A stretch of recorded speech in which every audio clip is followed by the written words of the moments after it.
నమస్తే, welcome to KTV. ప్రధాన పత్రికలలోని ప్రధాన వార్తల విశ్లేషణ కార్యక్రమానికి స్వాగతం. నేను మీ జర్నలిస్ట్ ఉమా. అయితే సాక్షి పేపర్ని మనం గమనించినట్లయితే అప్పుల భోజనం, అంగన్వాడీలపై ధరల భారం, పాత ఛార్జీలతోనే మెను అమలు చేయాలంటున్న సర్కార్, నెల నెల నిధులు విడుదల కాక సతమతం అవుతున్నటువంటి అంగన్వాడీ కార్యకర్తలు, అలాగే ప్రభుత్వ తీరుతో అంగన్వాడీల బేజారు. జిల్లాలోని అంగన్వాడీ కార్యకర్తలు ఎవరైతే ఉన్నారో వాళ్ళు ధరల భారాన్ని మోయాల్సి వస్తుంది.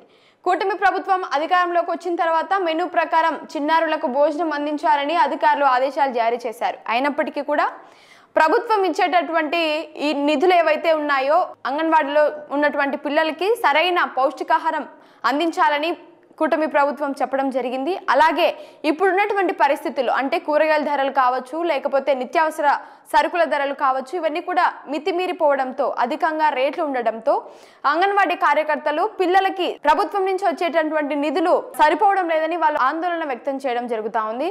కాబట్టి కూటమి ప్రభుత్వాన్ని ఉచిత గ్యాస్ ఇస్తాము అని చెప్పడం జరిగింది. కాబట్టి వాళ్ళు కనీసం ఉచిత గ్యాస్ అయినా కూడా ఇవ్వాలని అంగన్వాడీ కార్యకర్తలు ఆవేదన వ్యక్తం చేయడం జరుగుతూ ఉంది. అలాగే ఇంకో అంశాన్ని మనం గమనించినట్లయితే చెస్ టోర్నీ ఛాంపియన్ గా కడప క్రీడాకారుడు.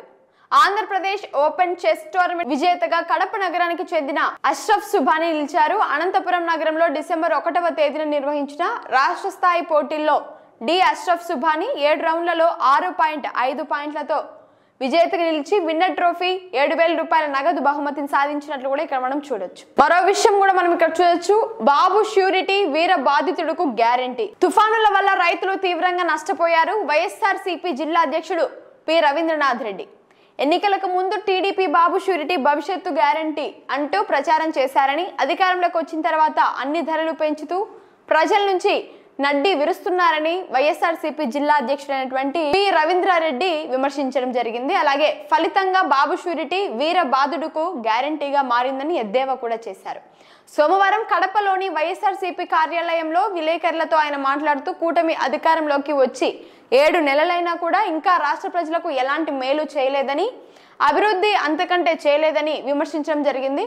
అలాగే ఎన్నికల్లో ఇచ్చిన హామీలను గాలికి వదిలేశారని, పాలన అనేదే లేకుండా పోయిందని కూడా ఇక్కడ ఈయన చెప్పడం జరిగింది. అలాగే వైఎస్ జగన్మోహన్ రెడ్డి పాలనలో ఏ సీజన్లో పంట నష్టం జరిగితే అదే సీజన్లో పంట నష్ట పరిహారం ఇచ్చేవారని కూడా చెప్తున్నారు. ఇక్కడ ఇప్పుడు పంట నష్టపోయినా కూడా దిక్కు లేదని, ఎరువులు విత్తనాలు ఇచ్చేవారే కరువు అయ్యారని కూడా ఈయన ఇక్కడ ఆరోపణ చేస్తున్నారు. ఫెంగల్ తుఫాను వల్ల వరి పంట చేతికొచ్చే సమయంలో తీవ్ర నష్టం వాటిల్లిందని కూడా ఇక్కడ ఈయన చెప్తున్నారు. అంటే ఇక్కడ పి రవీంద్రారెడ్డి వైఎస్ఆర్సీపీ జిల్లా అధ్యక్షుడైనటువంటి పి రవీంద్రారెడ్డి ఎవరైతే ఉన్నారో ఈయన కూటమి ప్రభుత్వం పైన తీవ్ర అసహనం వ్యక్తం చేయడం మనం ఇక్కడ గమనించవచ్చు.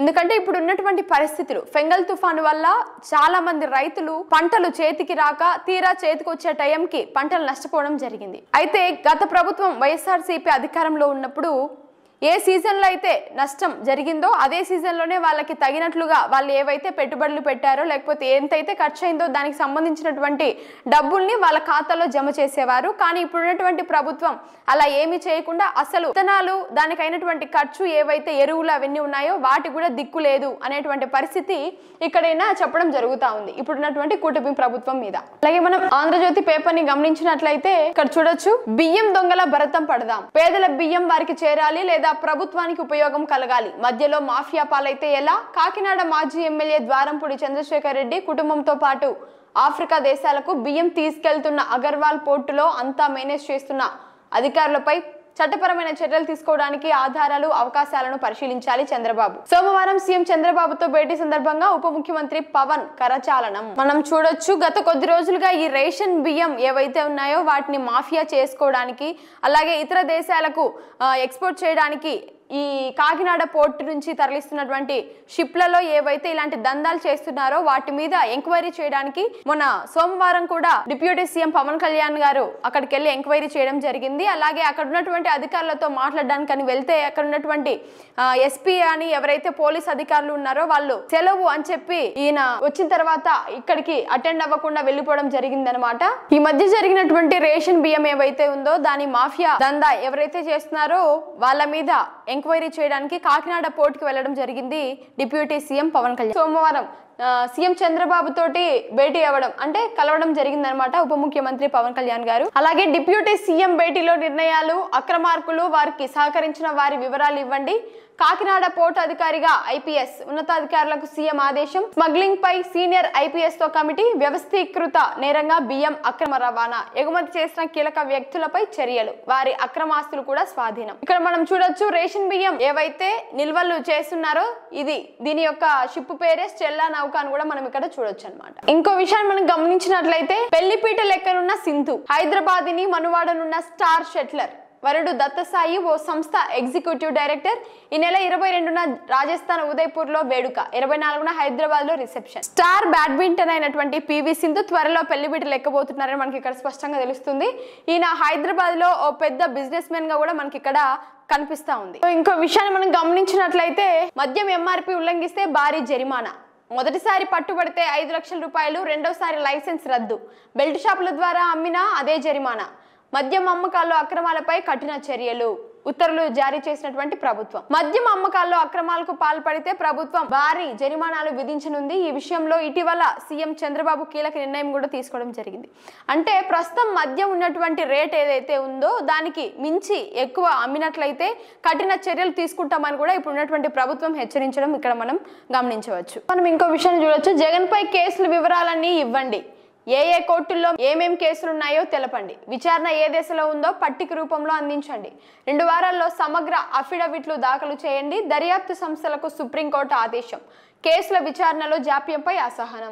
జగన్ పైన ఉన్నటువంటి ఏవైతే కేసులు ఉన్నాయో అవన్నీ కూడా సమగ్ర సమాచారం ఇవ్వాలని కూడా ఇక్కడ మనకి కోర్టులు అడగడం జరుగుతూ ఉంది. సో ఇంకో పేపర్ అయినటువంటి నాడును మనం గమనించినట్లయితే వైకాపా నేతల బరి తెగింపు. వైకాపా నేతలు ఆ పార్టీ సర్కార్ పాలనలో సాగించిన దురాఘాతాలు ఏవైతే ఉన్నాయో అవన్నీ కూడా ఒక్కొక్కటే వెలుగులోకి వస్తున్నాయని ఇక్కడ చెప్తున్నారు. ఏకంగా ప్రభుత్వ ఆస్తులనే అమ్మకానికి పెట్టేశారంటే వారెంత బరి తెగించారో కూడా ఇక్కడ అర్థం చేసుకోవచ్చు అని కూడా వీళ్ళు ఇక్కడ చెప్తున్నారు.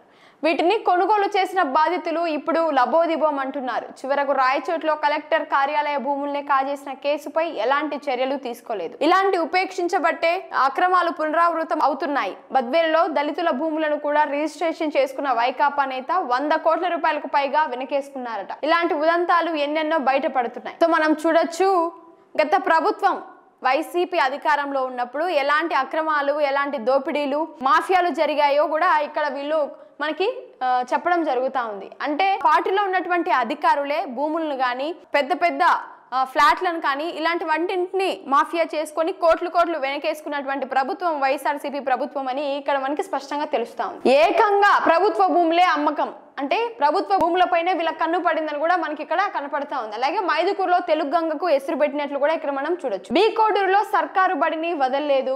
బద్వేల్లో దళితుల ఆస్తులే లక్ష్యంగా. ప్రభుత్వ భూములు అలాగే తెలుగు గంగ ఏవైతే ప్రజలకి, నిరుపేద ప్రజలకు కానివ్వండి, రాష్ట్రంలో ఉన్నటువంటి ప్రజానీకానికి అందరికీ ఉపయోగపడేటువంటి వాటిపైనే అధికారుల యొక్క కన్ను పడింది అని ఇక్కడ మనకు స్పష్టంగా తెలుస్తా ఉంది. బద్వేల్లో దళితుల ఆస్తులే లక్ష్యంగా, అంటే నిరుపేదలకు సాయం చేయాల్సినటువంటి ప్రభుత్వ అధికారులు వాళ్ళ ఆస్తుల మీదనే కన్నేశారు అంటే ఆ ప్రభుత్వం ఎంత స్థాయికి దిగజారిందో మనం ఇక్కడ స్పష్టంగా గమనించవచ్చు. ఇది ఇవాల్టి వార్తా విశ్లేషణ కార్యక్రమం. మరో వార్తా విశ్లేషణ కార్యక్రమంలో మళ్ళీ కలుద్దాం. నమస్తే.